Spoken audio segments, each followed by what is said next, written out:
मैं प्रेस के साथियों का धन्यवाद देता हूं कि इतने सुबह बुलाने पर आप सभी यहां पर आए हैं। हालांकि चुनाव खत्म हो चुका है और बहुत सारे एग्जिट पोल तरह तरह की जानकारी दे रहे हैं।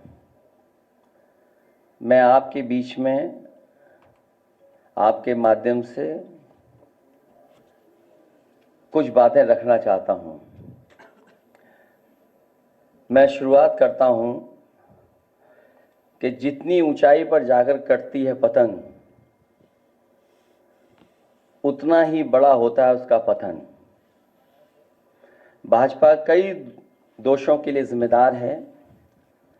सामाजिक रूप से भाजपा ने देश में सौहार्द बिगाड़ा, भाईचारा खत्म किया, जाति के खिलाफ जाति, संप्रदाय के खिलाफ संप्रदाय लड़वाया, संविधान द्वारा दिए गए आरक्षण को साजिशन खत्म करने के लिए बेरोजगारों से छल किया, पेपर लीक कराए, देश के लिए आगे बढ़कर लड़ने वालों की बहन बेटियों के लिए जानबूझकर अपने मंत्रियों से अपशब्द कहलवाए बढ़ाए, मणिपुर हाथरस, महिला पहलवान, पिछड़े दलित, अल्पसंख्यक व आदिवासियों पर अत्याचार और सबसे खराब व्यवहार किए जाने के लिए रिकॉर्ड बना।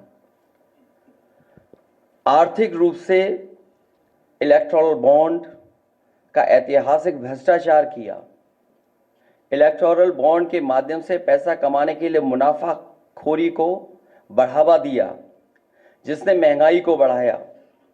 अपने फायदे के लिए भाजपा ने जनता पर बेतहाशा महंगाई थोप दी, नोटबंदी से व्यापार का चौपट कर दिया, भ्रष्ट जीएसटी से छोटे दुकानदार तक को मंदी का शिकार बना दिया, किसानों की जमीन हड़पनी चाहिए, काले कानून लाने चाहे, खाद की बोरी की चोरी की, लाभकारी मूल्य नहीं दिया, 35 सालों की सबसे बड़ी बेरोजगारी में देश को धकेला, महंगाई से गरीब को और गरीब बना दिया, अमीरों के अरबों के लोन माफ किए लेकिन किसानों के ऋण के लिए आत्महत्या के लिए मजबूर किया, ब्याज की दरें घटाकर मध्यम वर्ग की बचत को बेकार कर दिया,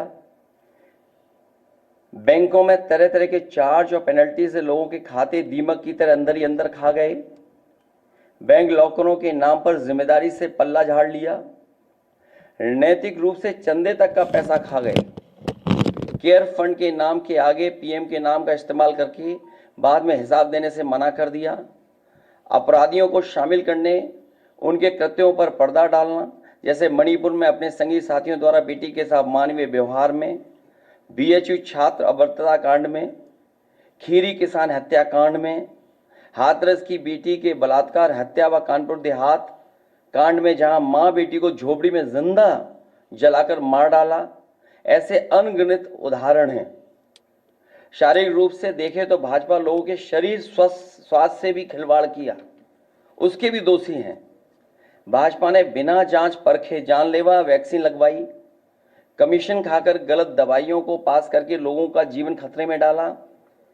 इसका सीधा असर जनता की सेहत पर पड़ेगा और आने वाली पीढ़ियों की तंदुरुस्ती पर भी। भाजपा पीढ़ियों पर प्रहार की दोषी भी है। मनोवैज्ञानिक रूप से लोगों के दिल और दिमाग में जानलेवा वैक्सीन लगवाने के बाद बीमार होने पर डर बैठा दिया, महिलाओं के अंदर असुरक्षा का भाव घर कर गया, युवा अनएम्प्लॉयमेंट या अंडर एम्प्लॉयमेंट से डिप्रेशन का शिकार हुआ।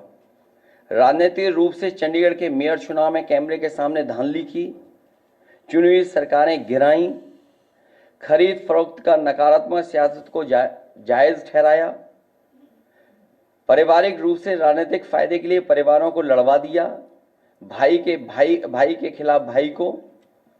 मानसिक रूप से भाजपा ने अपने ही समर्थकों को हिंसक बनाया, मॉब लिंचिंग को मानसिक रूप से सही ठहराने की साजिश की, आपराधिक रूप से ऐसे लोगों को मंत्री पद दिया और बनाए भी रखा जिन्होंने किसानों की हत्या की, जो महिलाओं पर अत्याचार शोषण के दोषी हैं।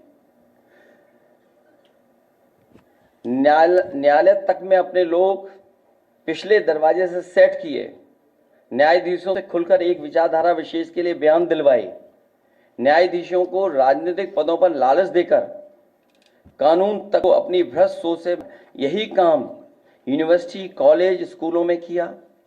नौकरशाही में लेटरल एंट्री के बहाने यही धांधली की। योजना आयोग खत्म किया। ED, CBI, IT, income tax को सरकार बनाने, बचाने और चलाने के लिए इस्तेमाल किया। झूठे आंकड़ों से देश और दुनिया को छला, जिससे अंतर्राष्ट्रीय स्तर पर भारत को विकासशील देशों की भाजपा ने इन्हीं सब कारणों से देशवासियों की जिंदगी को खतरे में डाल दी। भाजपा का झूठा राष्ट्रवाद, चीन की घुसपैठ से रजांगला मेमोरियल जैसे शहीदों के बलिदान का स्मारक तक नहीं बचा पाए। भाजपा की भ्रष्ट नीतियां बीते कल के लिए नहीं बल्कि भविष्य में भी देश की रक्षा के लिए असमर्थ व अक्षम है।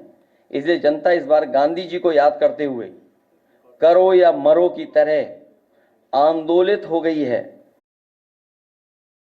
से देश नकारात्मक ताकतों से आजाद होने जा रहा है।